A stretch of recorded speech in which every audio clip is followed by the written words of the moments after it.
The sleep deprivation was definitely affecting my family in that I was exhausted the next day, sometimes physically almost in pain. It hurt because I was up so much during the night, holding, rocking, swaying. My husband had a tough time at work, needing to be, there mentally, but not being able to focus. And Liam was exhausted during the day. That made it really tough on all of us. Sleep issues are very complicated and have many causes, and when a baby isn't sleeping, the parents aren't sleeping either, and that lack of sleep can affect every minute of every day for every person in the family. In her book, The No Cry Sleep Solution, parenting expert Elizabeth Pentley shares helpful tips to address this age-old problem. The interesting thing about sleep is it's not just about being tired.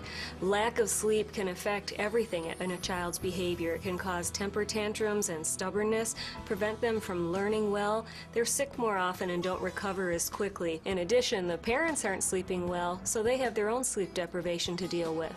We went several months to almost a year where when my wife was working at night, I hardly got any sleep. I was always on edge.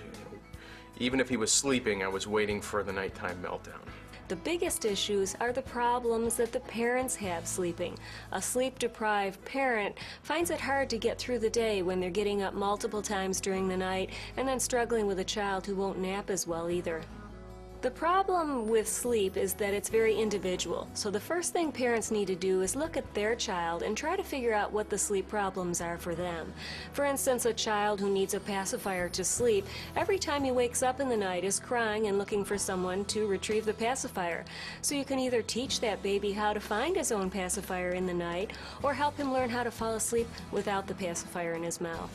Understanding your child's individual sleep patterns can play a vital role in dealing with sleep issues. Lucky is the parent who decides to learn about their child's sleep while they're pregnant, before that baby is even born, or right when they have a newborn in the house.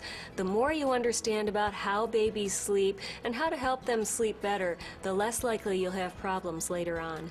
The most important things are to have a consistent routine and understand your baby's sleep and how to help him sleep better. After reading the book, it took about 2 weeks before I noticed a difference in Liam not waking up nearly as much.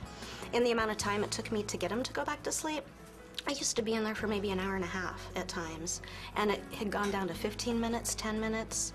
Now we're doing great. Now I can go in and talk to him, and sometimes don't even have to pick him up out of the crib, which is just amazing. If you have a toddler, you'll be interested in reading Elizabeth's latest book.